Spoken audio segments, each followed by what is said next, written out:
Matthew's Gospel 23, Jesus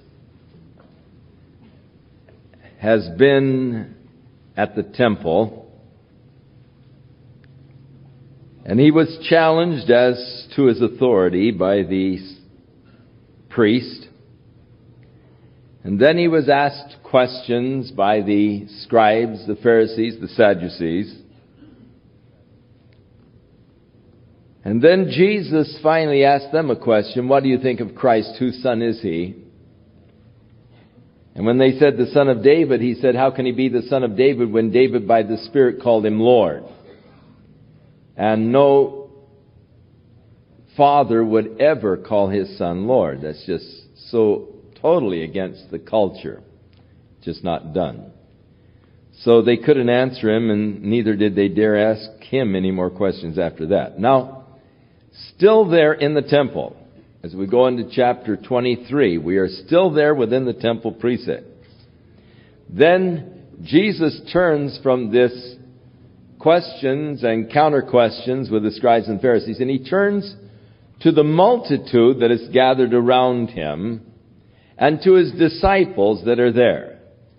And the first part, the first 12 verses of chapter 23 are addressed to his disciples and to the assembled multitude. And then beginning with verse 13, he turns to the scribes and the Pharisees and really begins to lay a heavy one on them.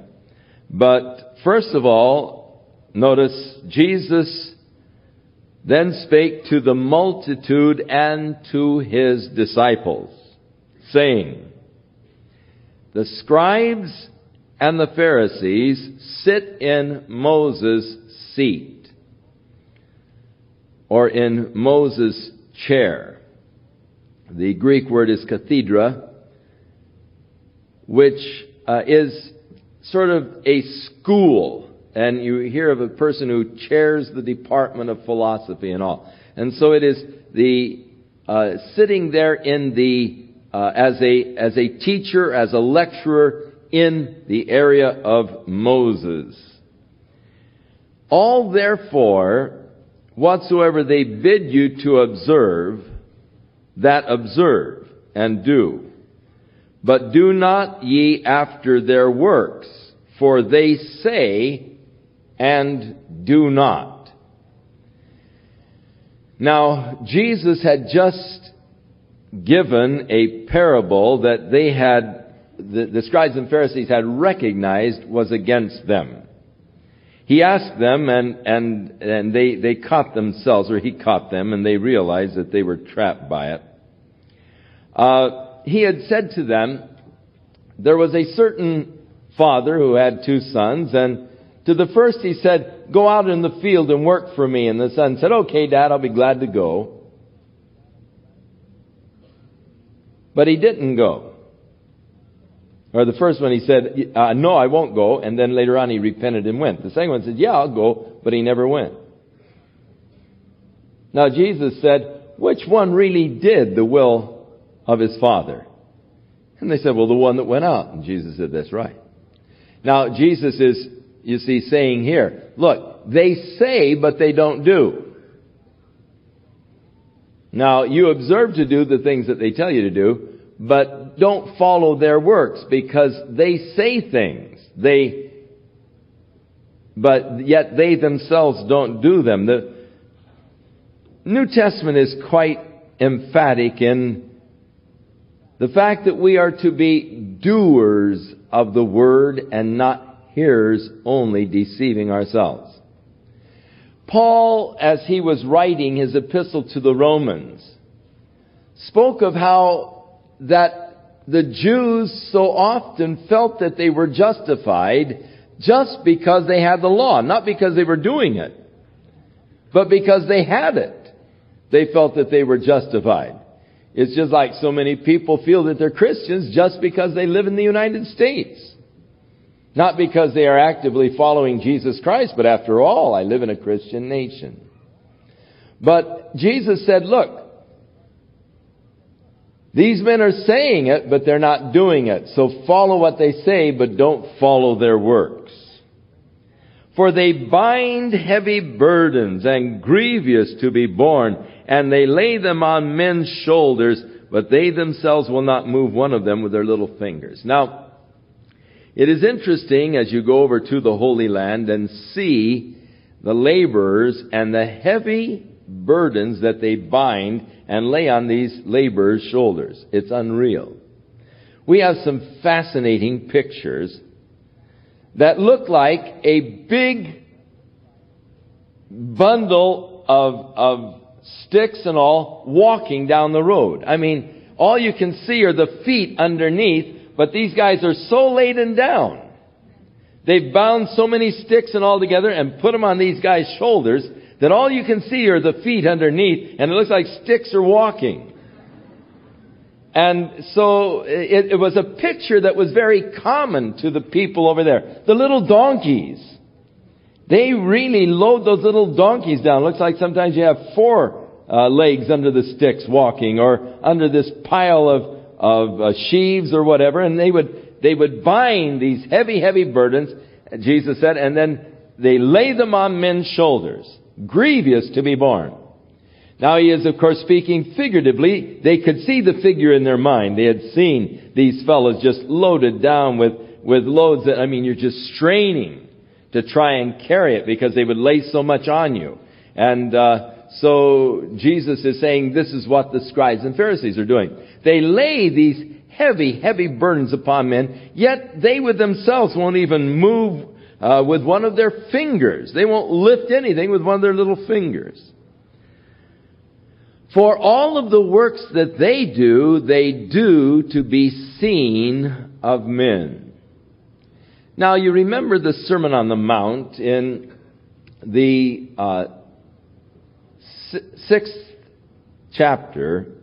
Jesus began by declaring, "Take heed to yourselves, that you do not your righteousness before men to be seen of men, for verily I say unto you, you have your reward."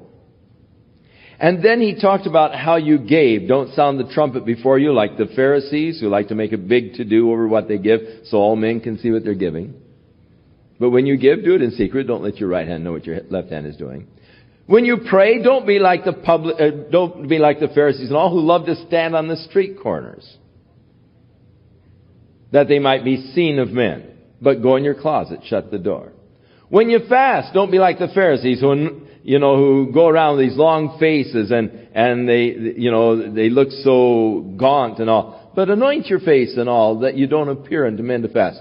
Now, Jesus is here declaring again the very same thing, that the Pharisees and the scribes, their whole religion was an external, and their whole purpose and motive was that men might see them and look up to them as spiritual leaders. And so the very clothes they wore, the very affectations that they developed were to impress people with how spiritual and how righteous they were, but it was all an outward show, but inwardly there was nothing there. Be careful that you don't get caught in a religious sham, where it is just an all outward demonstration, and in your mind you're thinking, I hope everybody sees me, how righteous I am. I'll go up on my tiptoes just in case, And it's the whole idea is to affect men with how spiritual and how righteous I am. Some fellow came up to me Thursday night after service and said, I stood up tonight while they were singing, and I was worshiping the Lord, and someone came up and told me to sit down. And I was just there worshiping the Lord. I said, well, whoever told you to sit down told you right.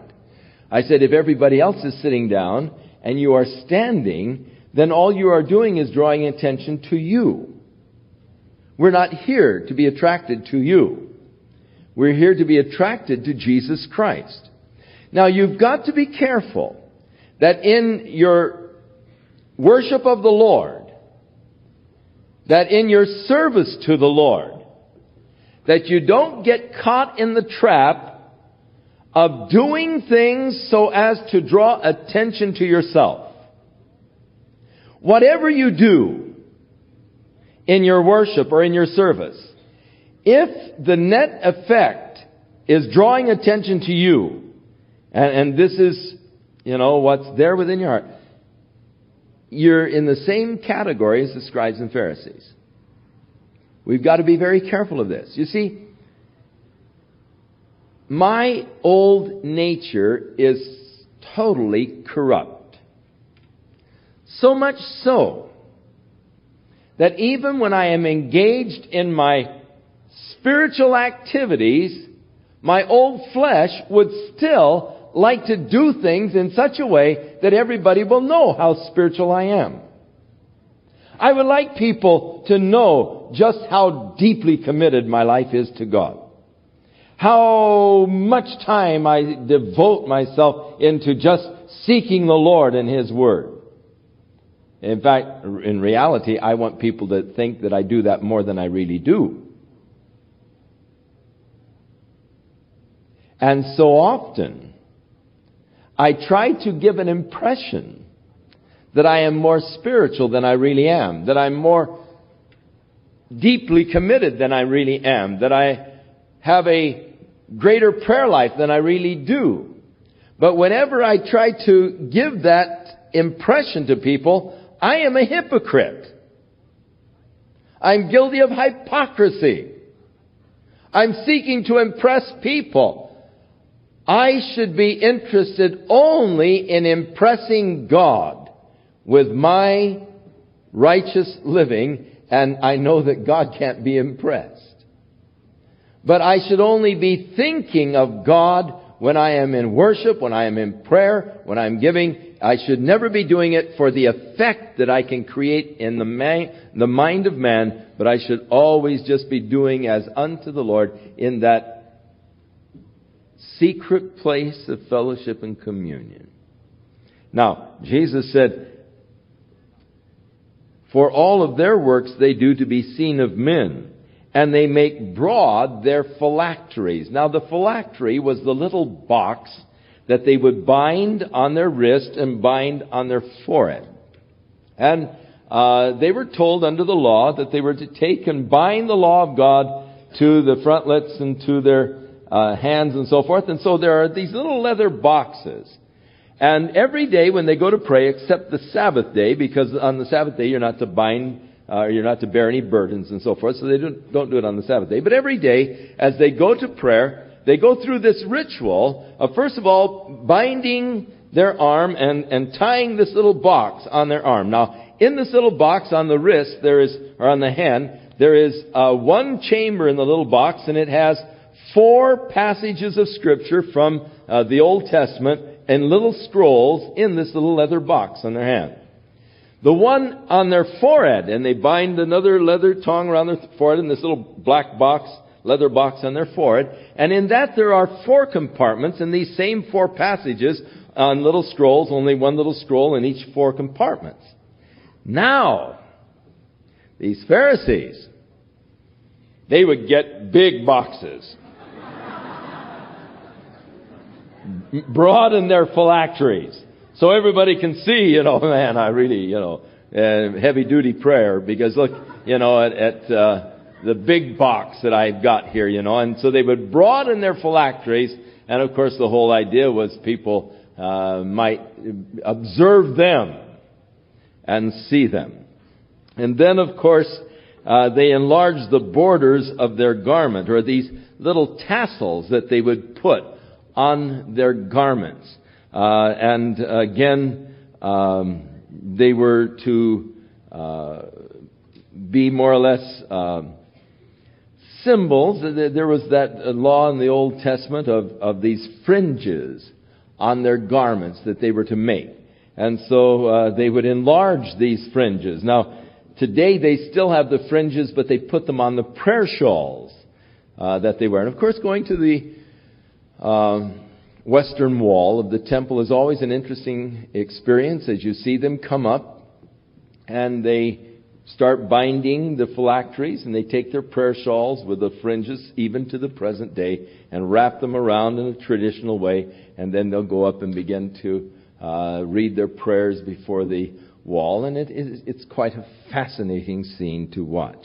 And so Jesus is saying, though, that with them, they were doing it in such a way as to draw attention to themselves, that they might appear before men to be holy or righteous. Now, they loved the uppermost rooms at the feast and the chief seats in the synagogue. The chief seats were down in the front, but they were facing the congregation, so that the whole congregation can see me going through my little, prayers and all, and the whole congregation can see how righteous I am. And they loved those chief seats in the synagogue. They loved the upper places in the feast and all. And they loved the greetings in the markets, to be called of men, Rabbi, Rabbi, Doctor, Doctor, Reverend. But be not ye called Rabbi, for one is your master, even Christ. And notice, all of you are brethren. Now he's talking to his disciples. He said, don't get into that spiritual hierarchy trip. You're all brothers. There's not one above the other. You're all one together. You are all brothers. Don't seek to promote yourself. Don't seek the best places. When you're bidden to a feast, he said, take the lower place. And if the host says, oh, come, sit up here, he said, then you're in good shape. But if you take the upper seat and the host says, hey, what are you doing up here? You belong down the other end of the table. Then it's a very embarrassing thing. So better that you take a lower seat and let them bid you higher than to take the higher seat and let them direct you lower. Your brothers. Don't try and develop a hierarchy where, Reverend, Rabbi, or whatever. And then he said, and call no man your father upon the earth. For one is your Father, which is in heaven. So the title of Father was prohibited by Jesus. In my associations, I have become acquainted and friends of many ministers within the Episcopalian Church and also within the Catholic Church. And I have extreme difficulty in knowing how to address them. Because for the life of me, I cannot call them Father, so-and-so. Because Jesus said not to. And so, to me, it creates a difficult thing as to how to address them, because you're usually introduced, this is, Father so-and-so, and I just have a hang-up with this, but I just can't address a man Father in a spiritual sense. I don't know. Do what you want, but I just have problems. Neither be ye called masters. For one is your master, even Christ. In other words, Jesus is putting down the idea of titles. These guys loved their titles. But a title really has, in effect, a separation of people and the elevation. And Jesus is really coming against this idea of the elevating of one man over another by some kind of a title. And that is why I personally disdain titles. I don't want a title. And it's interesting, the letters that I get, as people are trying to tack titles onto my name. And I always know they don't know me very well. If they knew me better, they wouldn't tack a title on my name.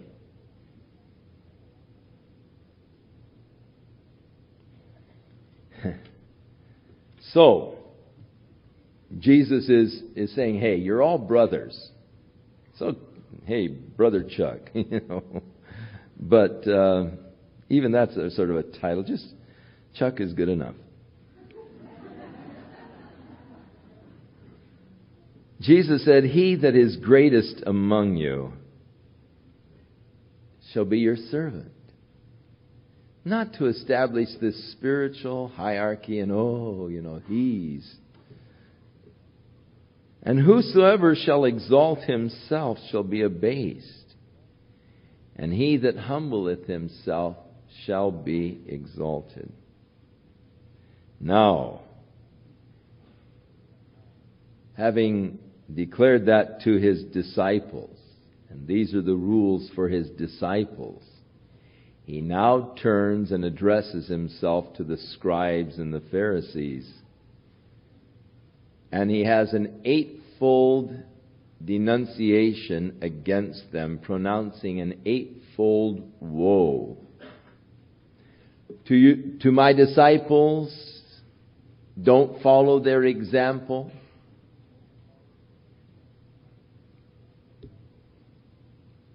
They say, but they don't do. They exalt themselves.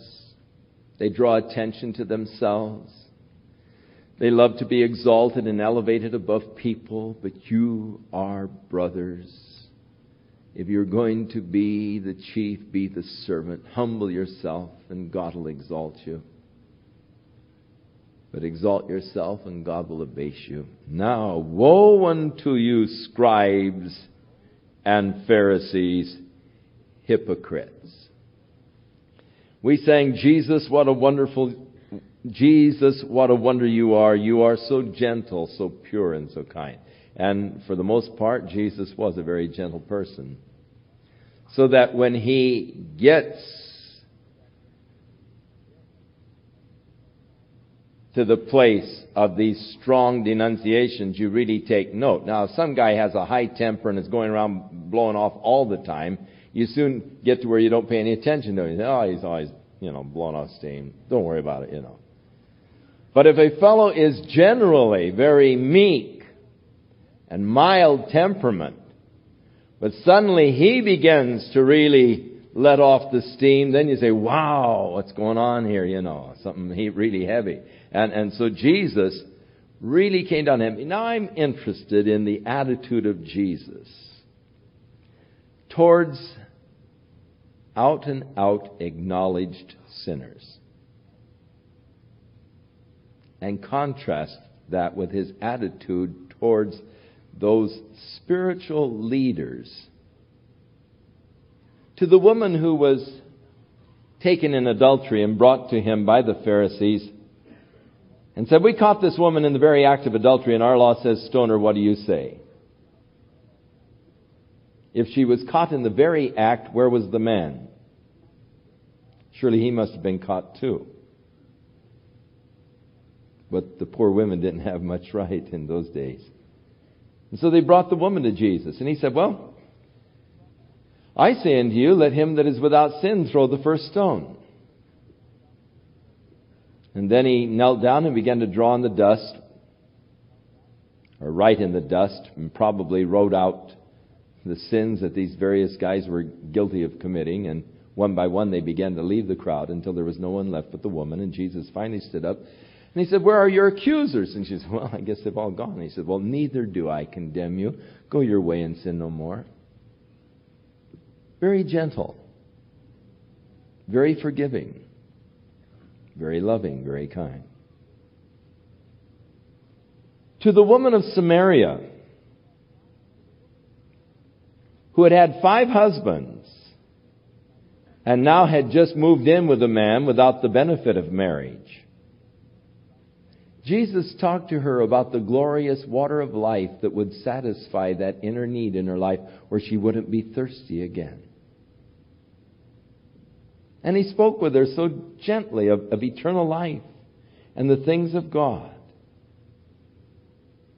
Yet she was really a very wicked person. Always gentle with the sinners. who were acknowledged sinners. He never turned away one who came repenting. His arms were always open to receive. His words were always kind and forgiving and loving.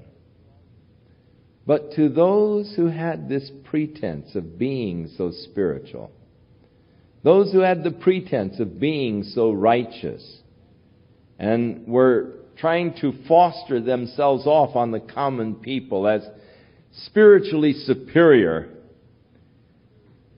Jesus really got heavy. Woe unto you, scribes and Pharisees, hypocrites! For you shut up the kingdom of heaven against men, for neither go ye in yourselves, but you will not allow those who are entering to go in. Not only have you not really entered in, but you would hinder those who would enter into the kingdom of heaven. Unfortunately, this is also true today in many areas of the church,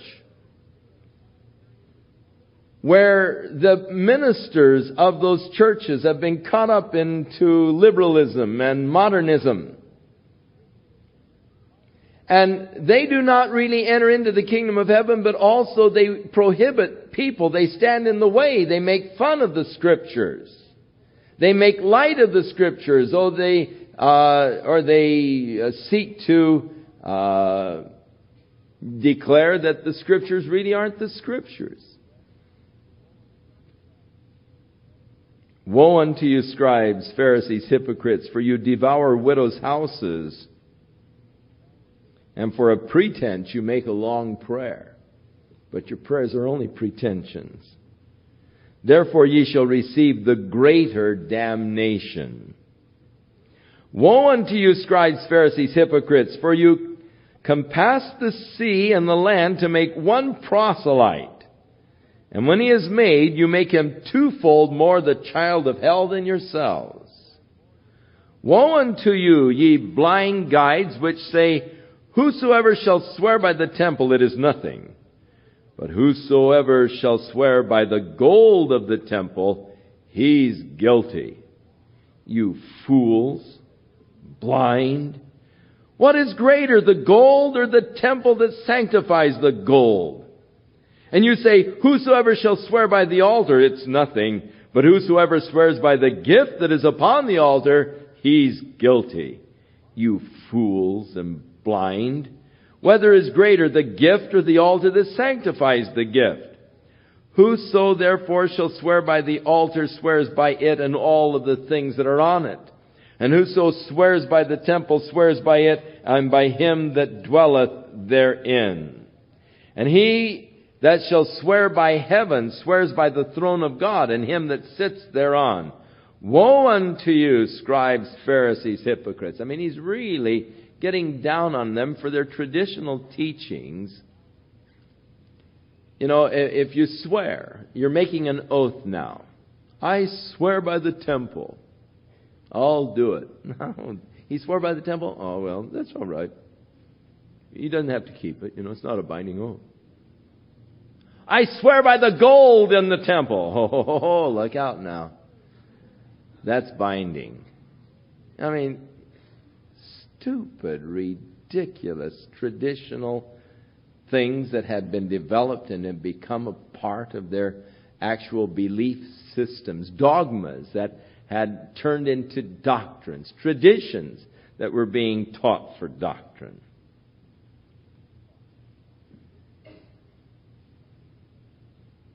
Woe unto you, scribes, Pharisees, hypocrites, because you pay tithe of mint and anise and cumin. Now these are little spices, and everybody had their own spice garden. They would raise their own anise, their own cumin and mint, and they would be careful. Of course, cumin, how much cumin do you use in your cooking? But they would take out of their spice garden and they'd take, and give 10% to God. Very careful to measure out their spices, their mint and their anise and their cumin. Give God his 10%. So careful. Yet, Jesus said, you have omitted the weightier matters of the law. You've passed over completely judgment and mercy and faith.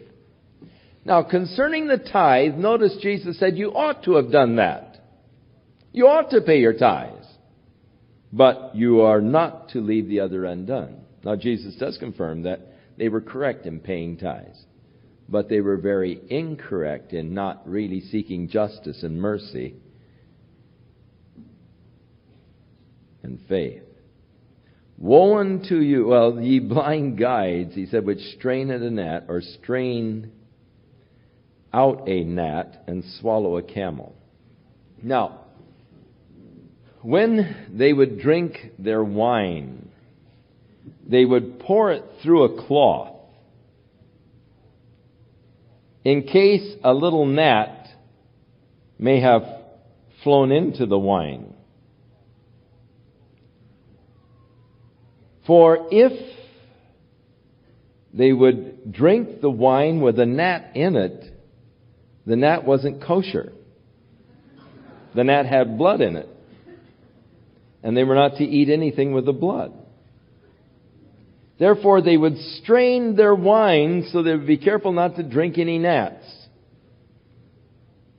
But they would, in turn, Jesus said, you're swallowing camels. Now, a camel was also an unclean beast. But it's interesting that when you get into the fine points of picking in religious systems, how picky people can get in small little things, and yet they omit the more important things. And Jesus, of course, it all goes along with you're paying tithe of your spices, but you're not really seeking judgment or mercy or faith. You're straining out the gnats, but you're swallowing camels. You blind guides, woe unto you, scribes, Pharisees, hypocrites! For you make clean the outside of the cup and the platter, but within you're full of extortion and excesses. Now, the picture is of a filthy cup inside. Outside you look at it, oh, I'm so thirsty, get a drink of water. And you see this beautiful, clean, sparkling cup, and you pick it up and you look inside and all this filth and vermin in there. Yuck, The outside looks so good, but the inside is so filthy. And Jesus said, that's the way you guys are. You look so good on the outside. But the inside, there's extortion, there's greed, there's all of these excesses. Thou blind Pharisee, cleanse first that which is within the cup and the platter, that the outside of them may be clean also. More important that the inside be clean than the outside.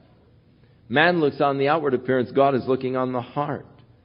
And in the New Testament, Jesus, and of course through the epistles, is also emphasized that more important than the outward actions are the inner attitudes of a man's heart. It's what's within that the Lord is really counting and looking at. People can have an outward observance of righteousness, of religious rituals, of worship and all, but within it isn't there. The Lord said, look, it's got to be inside. That's where you've got to start. And from what is inside will work out. But the attitude is more important than the action. There are a lot of people doing the right things in the wrong ways. What they are doing may be right, but the attitude in which they are doing it is completely wrong. I would rather do the wrong thing and have a right attitude than do the right thing and have a wrong attitude.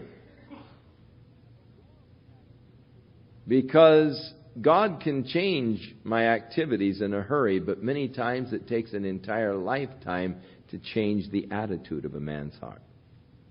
What's in your heart is what the Lord says counts. Woe unto you, scribes, Pharisees, hypocrites! For you are like unto whited sepulchres, which indeed appear beautiful on the outside. They would go and whitewash the sepulchres. but within, on the outside, they look so pretty, so clean, but inside are full of just skeletons, dead men's bones, and all of the putrefying, rotten flesh. Even so, ye also outwardly appear righteous unto men, but within you're full of hypocrisy and iniquity.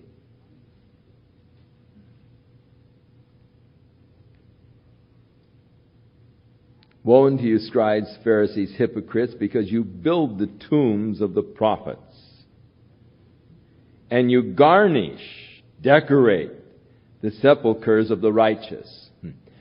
If you go over to Israel today, you can see in the Kidron Valley some of the tombs of the prophets that have been built. In fact, they call them the tombs of the prophets.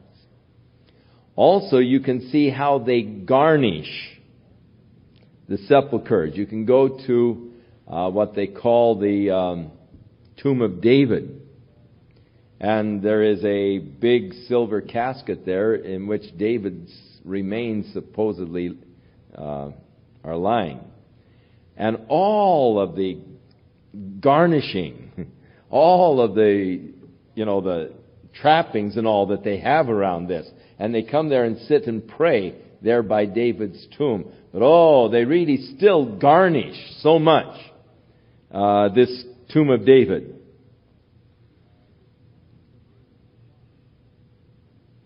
You honor your fathers is actually what he is saying. You give honor to your fathers. And you say, if we had been in the days of our fathers, we would not have been partakers with them in the blood of the prophets. Oh, have we been there, we would have been righteous and we would have been pure. Wherefore you are witnesses against yourselves, for you are the children of those who killed the prophets. Fill up then the measure of your fathers, ye serpents, ye generation of vipers. How can you escape the damnation of hell? Hey, he sounds like a hellfire and brimstone preacher. Wherefore, behold, I send to you prophets and wise men and scribes. And some of them you're going to kill and crucify. And some of them you're going to scourge in your synagogues and persecute them from city to city, that upon you may come all the righteous blood shed upon the earth, from the blood of righteous Abel to the blood of Zacharias, the son of Barachias, whom you killed between the temple and the altar. Verily I say unto you, all these things shall come upon this generation. You're guilty.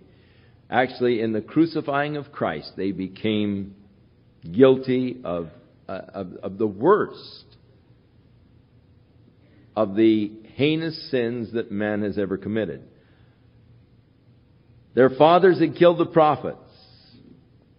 Isaiah and so many of the prophets were slain by the people in their days. But Jesus said, you are going to kill the one of whom all the prophets, or Stephen laid on the charge, you killed the one of whom all the prophets spake. Now Jesus turns, after this heavy denunciation, and he reveals his heart. O Jerusalem, Jerusalem, thou that killest the prophets, and have stoned those that have been sent unto thee, how often would I have gathered thy children together, even as a hen gathers her chickens under her wings, but you would not. In spite of all that they had done, Jesus said, look, I would still love to gather your children together. The love that God had not diminished. He still loved them. But it was they who refused. It wasn't that the opportunity wasn't there. It wasn't that God was not merciful and forgiving. It wasn't that God wouldn't do it still for them.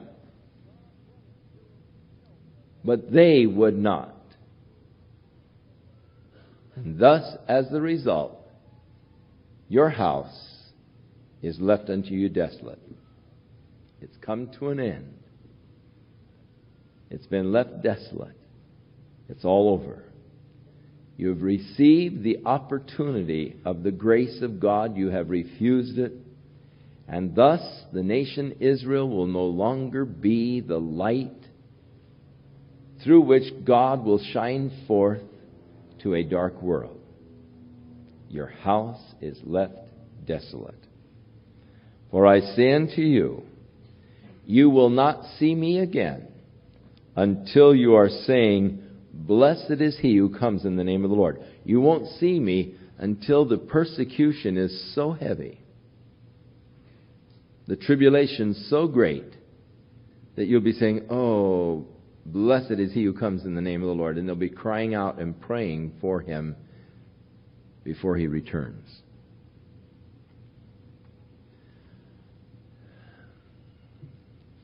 Recently, in one of my trips to Israel, I was speaking at a congress in Jerusalem, which was called the Peace of Jerusalem Congress.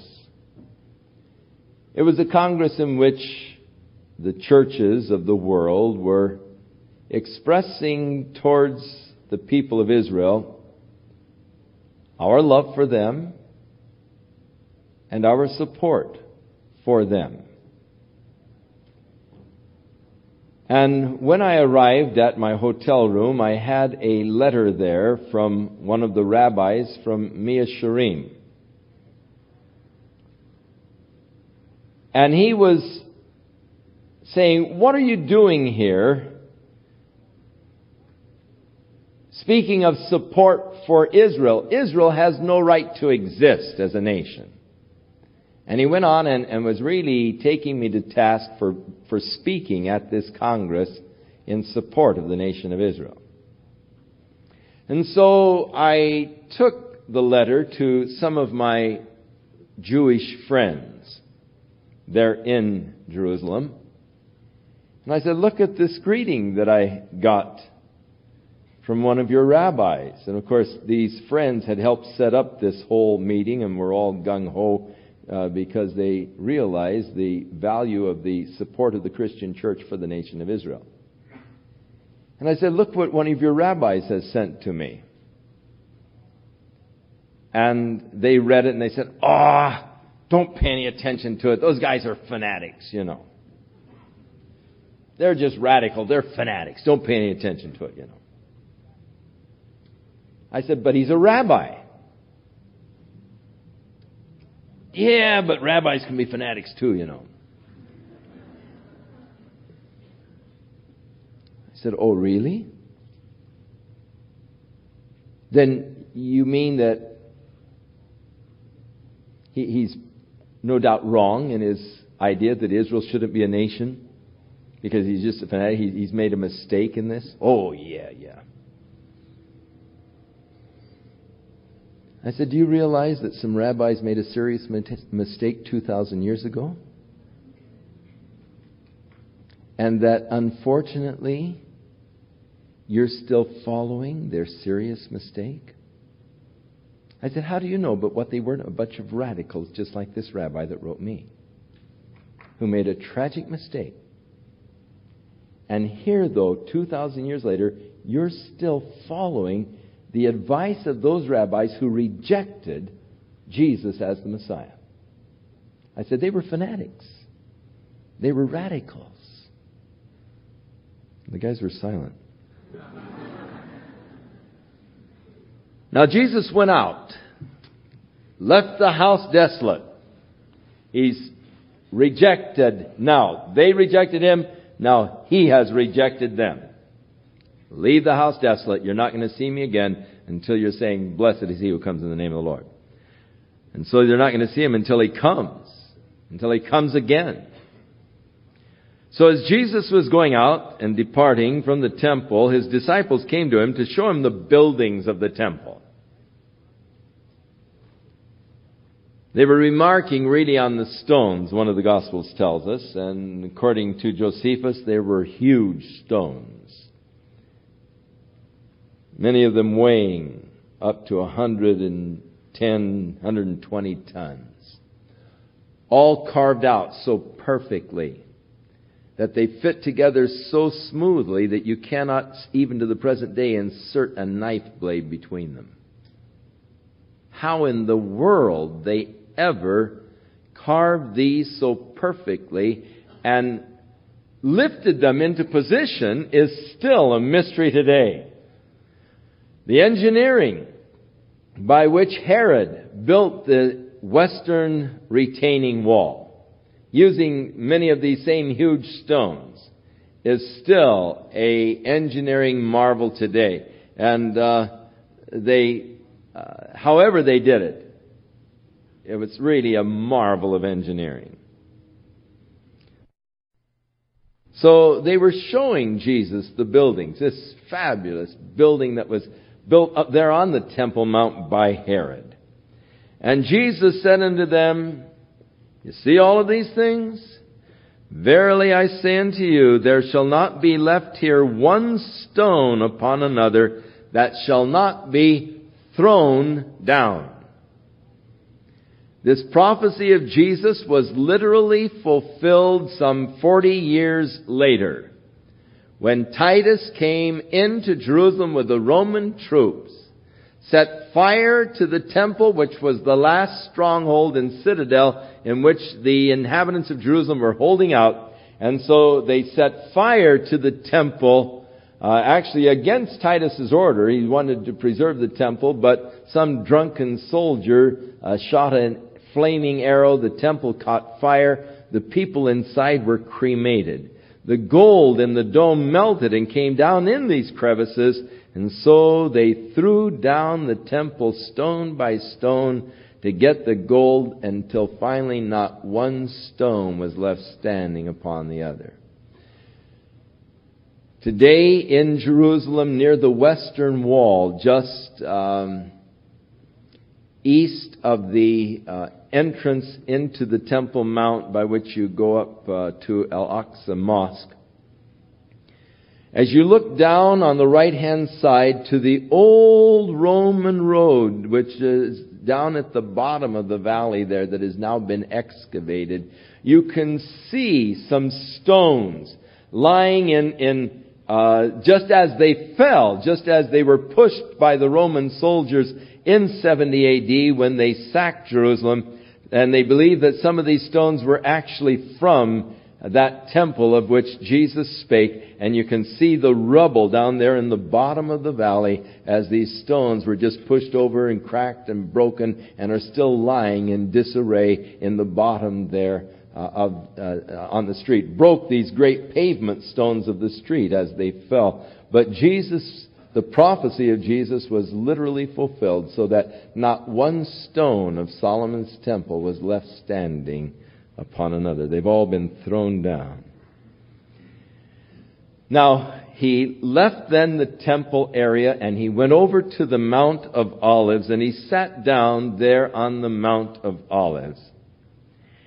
And the disciples passing through the Kidron, and of course you that have been there can picture this in your mind now, going out from the temple area, probably passing through the east gate and over on the Mount of Olives and sitting there probably under some of those olive trees. The disciples came unto him privately and they said, "Tell us, when are these things going to be?" That is, the destruction of the temple. "And what will be the sign of your coming and the end of the age?" Not the end of the world, as the material world is going to dissolve and be gone, but the end of this age, the age of man's rebellion against God, the end of the age of man's iniquity and sinfulness, before you usher in the new age of God's glorious kingdom. What are going to be the signs? And so Jesus answered and said, "Take heed that no man deceive you. For many shall come in my name, saying, I am the Messiah, and they shall deceive many." It is true that through the ages many men have come claiming to be the Savior of the world. And it is true that these men have deceived many. There are even those today who have large followings who claim to be the Messiah. This claim has been made by many leaders of cultic groups. David Berg leading the Children of God, Sun Yat Moon leading the Moonies, and so many laying claim to being the Messiah. Jesus said, "Don't let any man deceive you." Now he said, you're going to hear of wars and rumors of wars. Don't be troubled, for all of these things must come to pass, but the end is not yet. Wars and rumors of wars. Since the time of Christ, there have been 13 years of war to every 1 year of peace. So the fact that there's going to be a war, the fact there's a war going on in Iran and Iraq is no sign. But Jesus said, "For nation shall rise against nation and kingdom against kingdom." In the Greek, this speaks of world wars, and this is a sign. "There shall be famines and pestilences and earthquakes in divers places." These all constitute signs of His return. World wars, we've had 2 of them, beginning in 1914. Famines, the earth today is plagued with famines. It is estimated 15 million people annually die of causes related to malnutrition.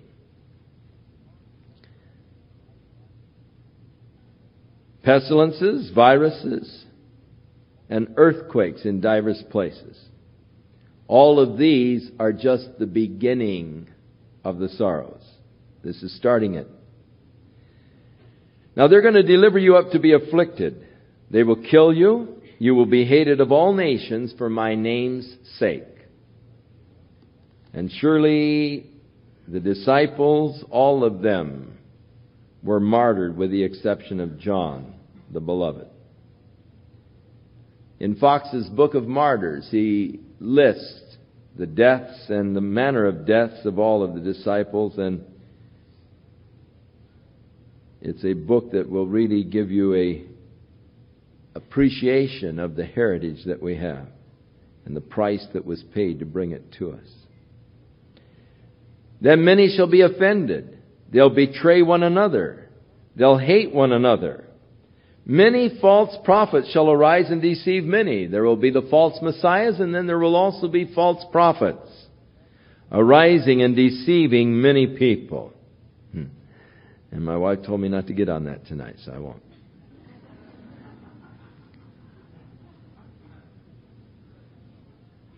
"And because the iniquity shall abound, the love of many shall wax cold." Today we are living in a time when iniquity abounds. And the result of the abounding iniquity is the love of many people has really grown cold for the things of the Lord. "But he that shall endure to the end, the same shall be saved." Hang in there, he's saying. "And this gospel of the kingdom shall be preached in all the world for a witness unto all nations, and then shall the end come." Now there are those who see a problem with the coming of Jesus Christ in the near future because they say there are many tribes that have not yet heard the gospel of Jesus Christ. Paul the Apostle, when he wrote to the Colossians some 30 years after the birth of the church, said, "And the gospel as it has come to you as it is in all the world." And as far as Paul was concerned, the gospel in his day had gone into all the world. It is true that there are still areas of the world that are yet basically unreached, but not any major national group. The gospel has gone to every major national group. The gospel has been rejected. It's been outlawed in some areas, but nonetheless it has gone. However, Jesus is just declaring this gospel of the kingdom shall be preached in all the world for a witness, and then shall the end come. He does not say that the church will be the instrument necessarily that is preaching this gospel. Now, I do know that many mission groups take this as their real challenge and impetus for foreign missionary work. But I do not feel that it is a necessary requirement that the Lord cannot come for the church until we have taken the gospel into all the world. And thus, our primary emphasis should be missionary outreach, getting the gospel into all the world so Jesus can come again. In the 14th chapter of the book of Revelation, there John saw an angel flying through the midst of heaven, having the everlasting gospel. Verse 6. I saw another angel fly in the midst of heaven, having the everlasting gospel to preach to them that dwell on the earth, and to every nation and kindred and tongue and people. Notice, the gospel is being preached to every nation, kindred, tongue, and people, saying with a loud voice, fear God and give glory to Him, for the hour of His judgment is come. Worship Him that made heaven and earth and the sea and the fountains of waters. So, the gospel will be preached, and of course this is right at the end of the Great Tribulation period. But the proclaimers of the gospel at that time really are not the church, but the angels flying through the midst of heaven. Now, whether or not this is satellite telecommunications, I don't know. But surely they fly through the midst of heaven, and they have the capacity of beaming the gospel unto all of the nations. And whether or not the Lord will use that for the fulfillment of this, I don't know. But I do know that God has intended and God plans to give every man a chance. And every man will be warned. Another angel in chapter 14 flies through the midst of heaven, warning people not to worship the Antichrist, not to take his mark, and warning them of the impending doom of anybody who dares to worship him or to receive his mark. So that is not really a requirement that the church spread the gospel into all the world so that Jesus can return. Jesus then said, when you therefore shall see the abomination of desolation spoken of by Daniel the prophet standing in the holy place, whoso reads, let him understand. Then let him which be in Judea flee to the mountains. Let him which is on the housetop not come down to take anything out of his house. Neither let him which is in the field return back to take his clothes. But woe unto them that are with child and to those that are nursing in those days. Now, Jesus makes reference to the abomination of desolation that Daniel spoke about, and then he said, whoso reads, let him understand. Now, do you understand the abomination of desolation that Daniel spoke about? If you do not, then you should study it so that you can understand what the abomination of desolation is that was spoken by Daniel the prophet. We find that this first appears in the 9th chapter of the book of Daniel, where the angel declares unto Daniel that there are 77s determined upon the nation of Israel, to finish the transgressions, to make an end of sin, and to make reconciliation for iniquity, to bring in the everlasting kingdom, to finish the prophecies, and to anoint the most holy place. Now, therefore, know and understand that from the time the commandment goes forth to restore and rebuild Jerusalem to the coming of the Messiah the Prince will be 7 sevens and 62 sevens. And the walls will be built again in troublous times. So, the prophecy to Daniel concerning the nation of Israel and the city of Jerusalem is that there are 77s that have been determined upon the nation of Israel. And 69 sevens would transpire between the time that the commandment would go forth to restore and rebuild Jerusalem, which did go forth in 445 BC by Artaxerxes.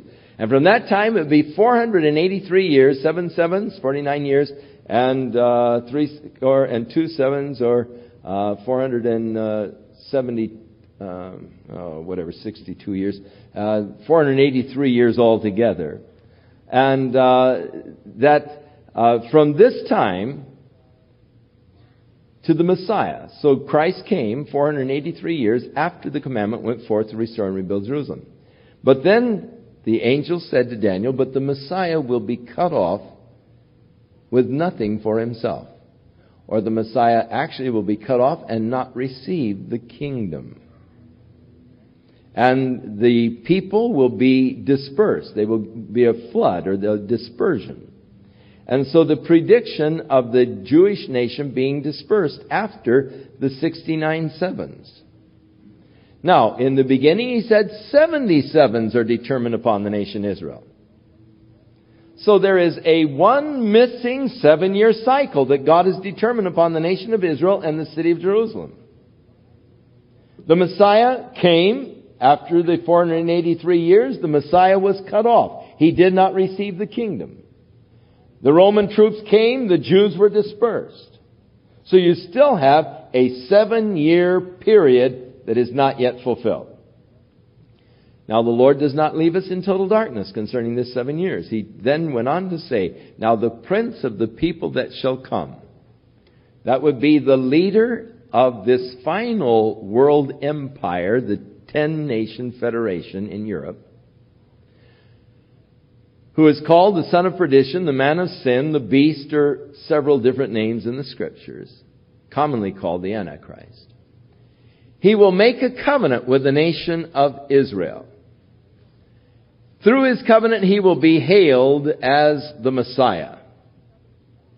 And thus the covenant, no doubt, will entail somewhat the rebuilding of the temple, because they say today that they will recognize the Messiah because he will help them to build their temple and restore the worship. And that's how they plan to recognize the Messiah. So he makes a covenant with the nation of Israel. But in the midst of that 7-year period, or after 3.5 years, he will break the covenant as he establishes or sets up the abomination which causes desolation.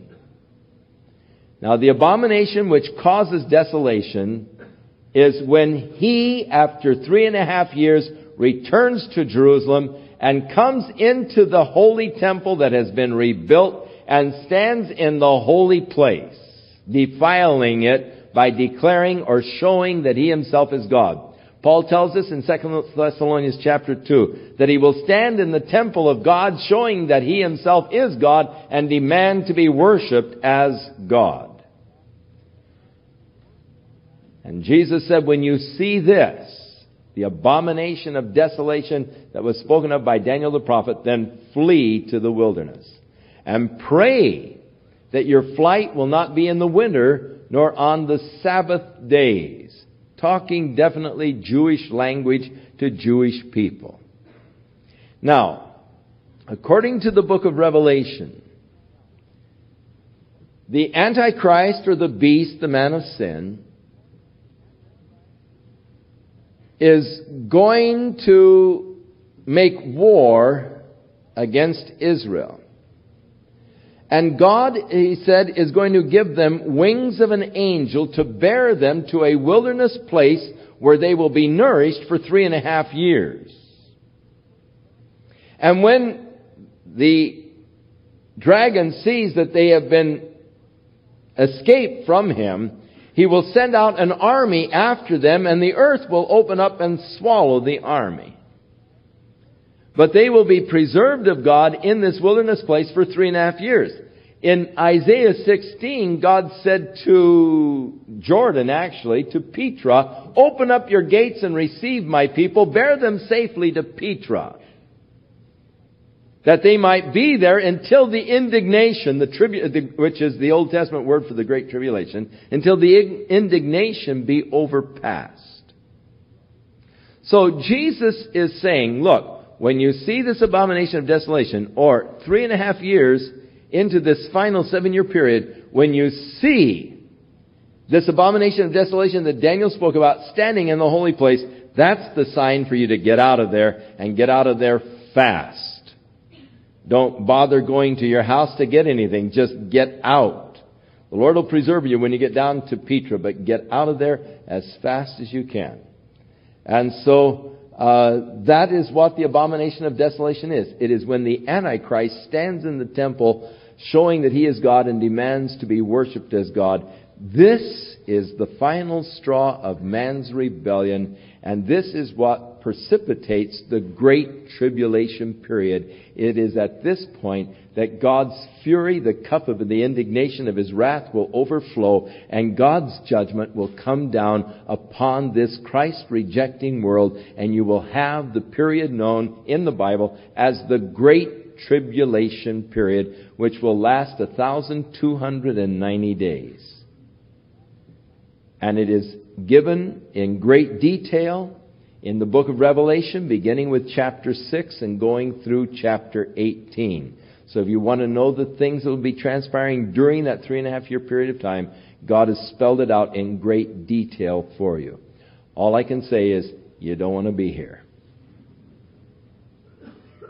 And thank God you don't have to be here, because God has not appointed us unto wrath. That's His word to us. Now, Jesus said, "Pray that your flight will not be in the winter, neither on the Sabbath day.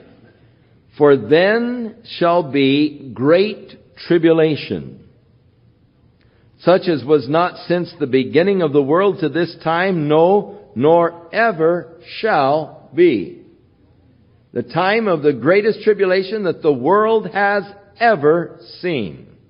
Now, there are some who say that this took place, the abomination of desolation took place when Titus came in and destroyed the temple. No. Because the Great Tribulation had not taken place. It did not follow Titus's destruction of the temple.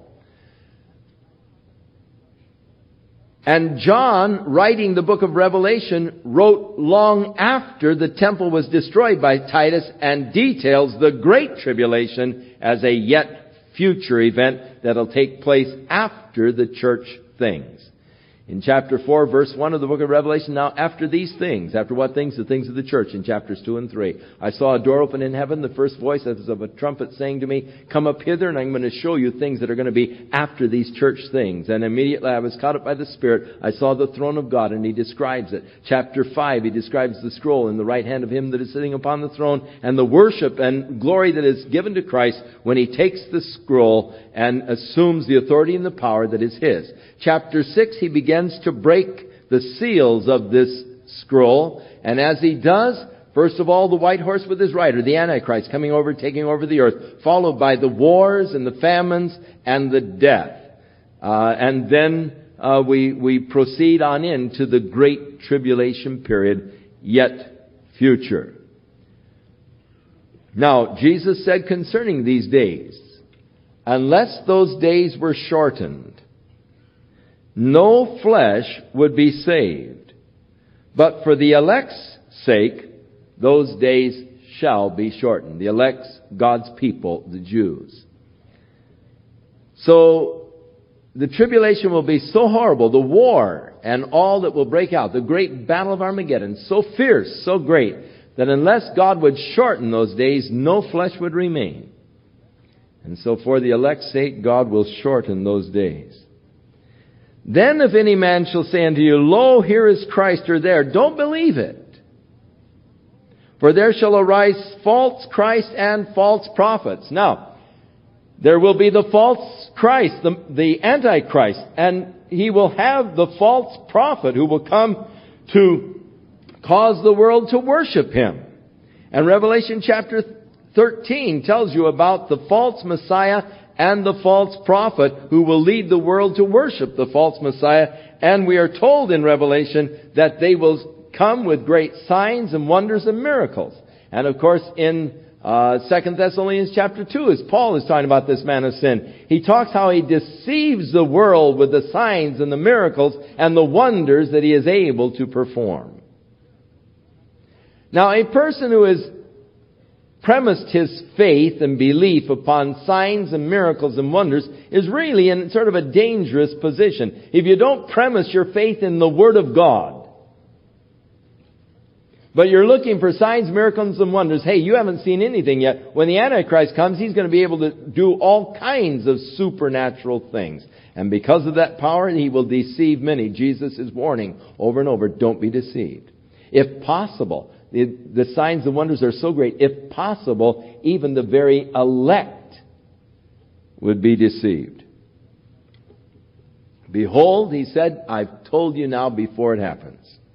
Wherefore, if they say unto you, behold, he is in the desert, go not forth. Or if they say, he's in the secret chambers, believe it not. Jehovah's Witnesses say that Christ came in 1917 into a secret chamber where he now rules the world. We've entered into the millennial age. Isn't this glorious, friends?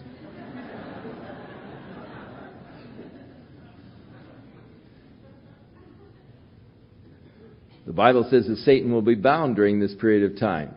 If Satan is bound with this great chain, all I can say is the leash is too long.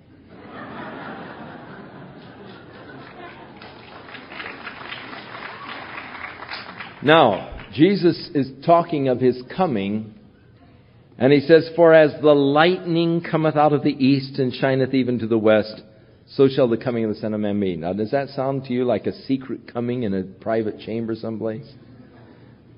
I'll tell you, there's nothing secret about lightning. It lights up the whole sky.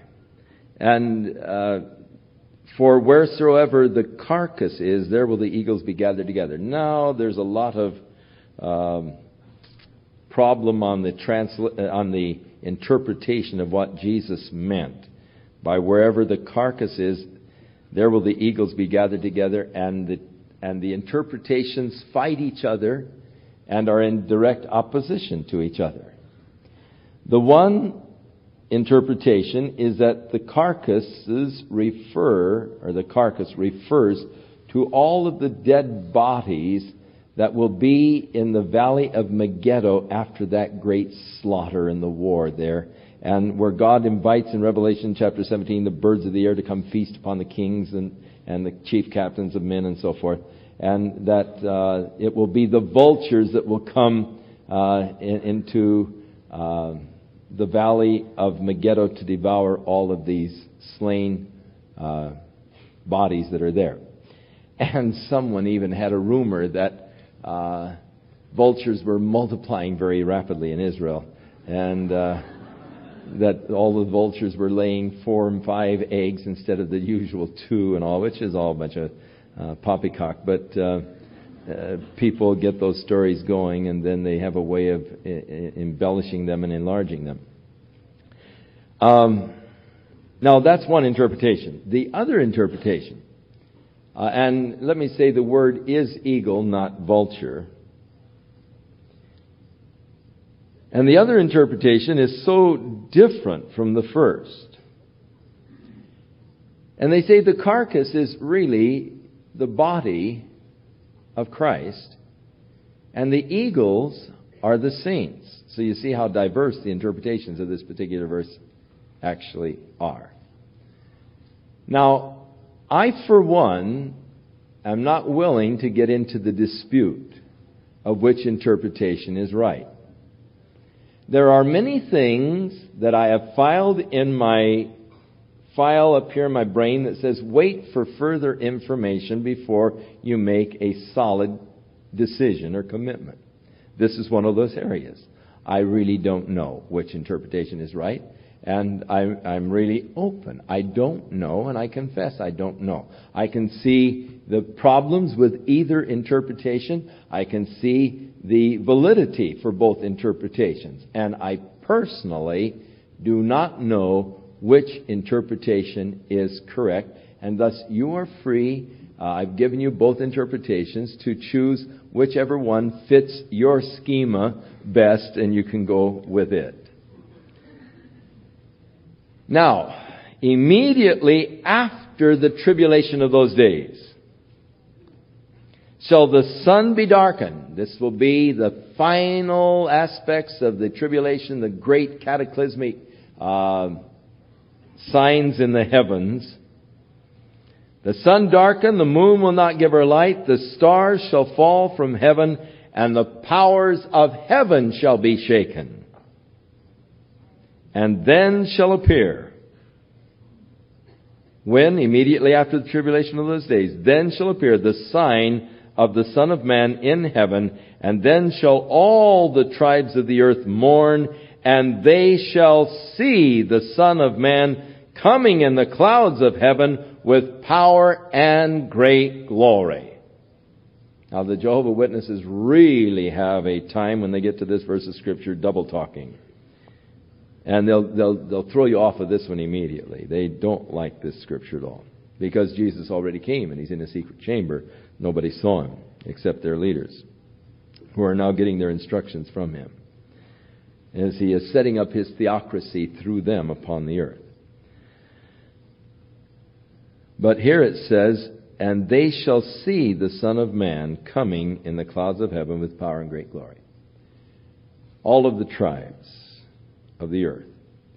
And He shall send His angels with a great sound of a trumpet, and they shall gather together His elect from the four winds, from one end of heaven to the other. Now, those who take the post-tribulation theory, that Jesus is not going to take the church out until after the Great Tribulation, use this as one of their chief verses to defend their position.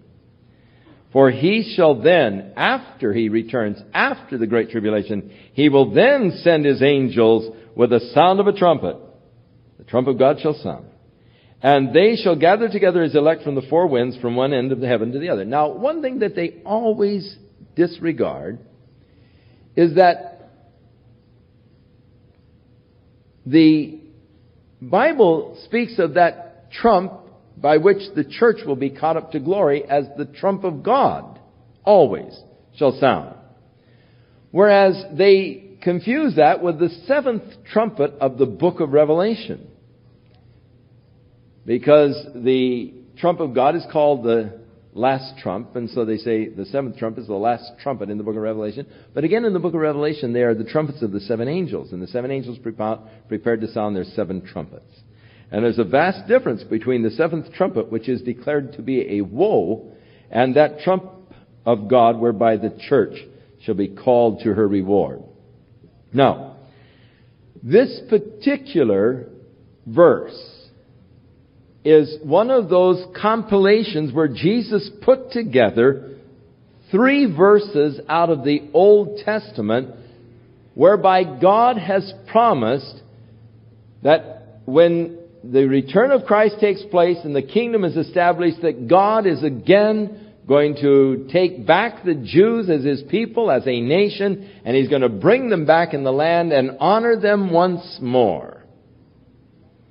And in Deuteronomy chapter 30, 3 and 4, in that particular promise, as the Lord is talking about returning them from their captivity, He said, and if any of you are driven out to the uttermost parts of heaven, from there will the Lord thy God gather thee, and from there He will fetch you. Notice He will gather together from the four winds, from one end of heaven to the other. But that heaven, if you be scattered, He will gather you from there. Deuteronomy 34. In Isaiah 27, 12 and 13, there the Lord said, again as He is predicting the regathering of the people, O ye children of Israel, the end of verse 12, it shall come to pass in that day that the great trumpet shall be blown. And they shall come which were ready to perish in the land of Assyria, the outcasts from the land of Egypt, and they shall worship the Lord in the holy mount at Jerusalem. And so the trumpet, the great trumpet sounding, Jesus makes reference to that. And then once more in Isaiah chapter 11, verse 12, here they are told to be gathered from the four corners of the earth, or from the four winds, as Jesus makes reference here. And a sign, He'll assemble the outcasts of Israel, gather them together, the dispersed of Judah, from the four corners of the earth. So it is not at all damaging to the Scripture, but only in harmony with the other prophecies, that this be understood to be the elect Jews, not the church. Now Jesus said, learn a parable of the fig tree. When his branch is yet tender and puts forth leaves, you know that summer is nigh. So likewise, when you see all these things, know that it is near, even at the doors. So, when you see these things that he has been speaking about, the world wars, the pestilences, the earthquakes, the false Christ, the tribulation, you'll know that his coming is at the doors. The fig tree is used symbolically in the Scripture to represent the nation Israel. And when you see the branch is yet tender and puts forth its leaves, you know that summer is nigh. To say that Jesus is really predicting the rebirth of the nation Israel as the final sign is stretching a little bit the actual text itself. Basically, Jesus is just saying that when you see the trees budding forth, you know that summer is getting close. Therefore, when you see these signs that he has been predicting, you'll know that his coming is close. In fact, he said, this generation shall not pass till all these things be fulfilled. And that would be the generation, of course, that sees these signs that he has been referring to. Heaven and earth shall pass away, but my words shall not pass away. But of that day and hour, and this is the emphasis now through the remaining part of this chapter, that day and the hour no man knows, not the angels of heaven, but my Father only. So Jesus is saying that no man knows the day or the hour.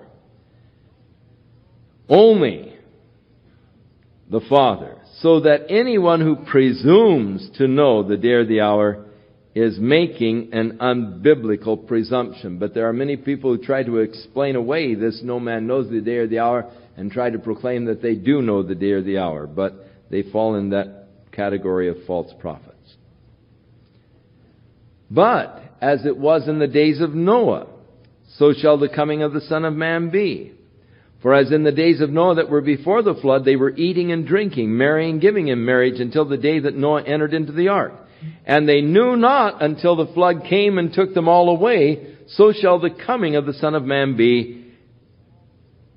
And so again, the Noah, he is just saying it's going to be like it was in the days of Noah.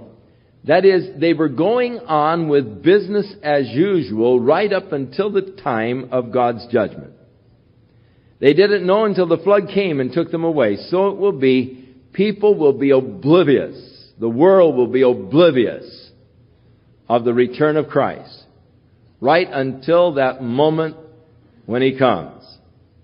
And so that is what he is saying. Actually, there are those, and you can say, well, in the days of Noah, there was the population explosion.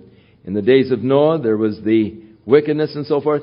But in reality, the illustration, to be just strictly within its context and holding strictly to the context, it was just likening it to the surprise that the people had when God's judgment finally came. They did not know until the flood came and took them all away. So shall the coming of the Son of Man be.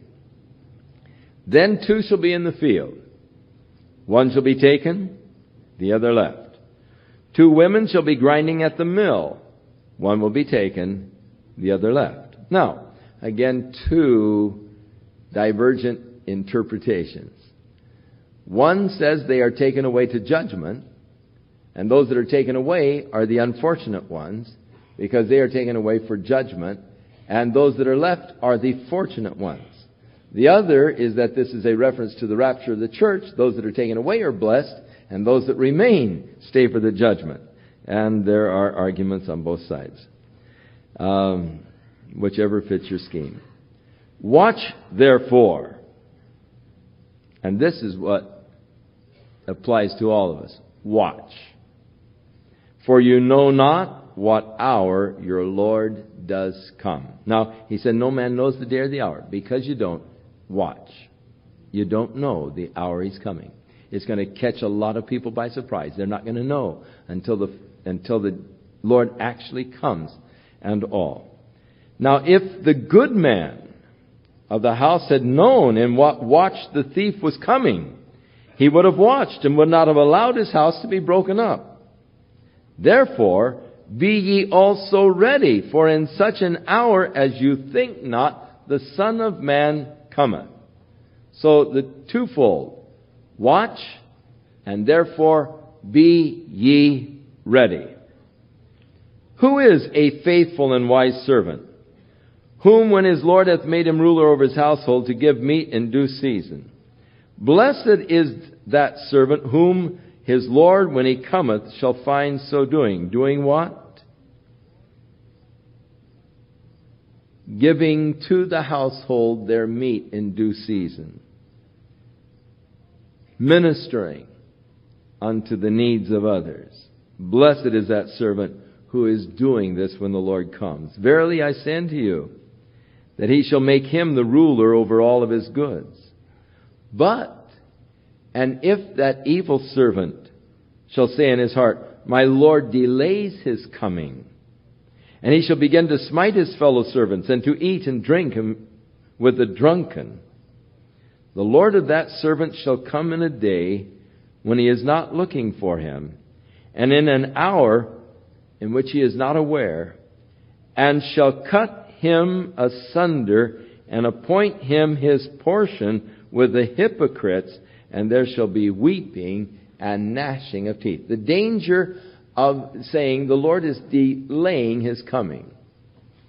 Now, I feel that any time that a person declares the necessity of some event before the Lord comes for his church is in essence saying the Lord is going to delay his coming until the Antichrist is revealed, or the Lord is going to delay his coming until after we've gone through the tribulation.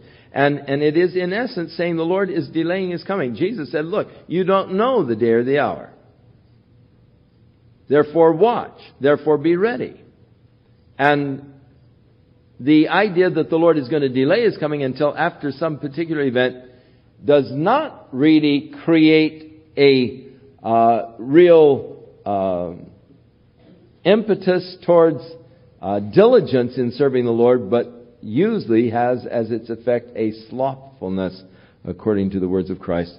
And that is a dangerous position to be in when the Lord returns, to be in a slothful state. May the Lord be with you and watch over you as you go forth in the name of Jesus to bear witness of God's love and God's truth to an indifferent world. May the love of Christ so flow forth from your life that people in your neighborhood, around your work, will just be touched by God's love as you become His instrument, bearing His truth and His love to them. May your week be filled with God's blessings as the Lord guides you step by step in the fulfilling of His purpose and His plan that He has for you this week. That which He wants you to accomplish for His glory. So God be with you and keep you in the love of Jesus Christ.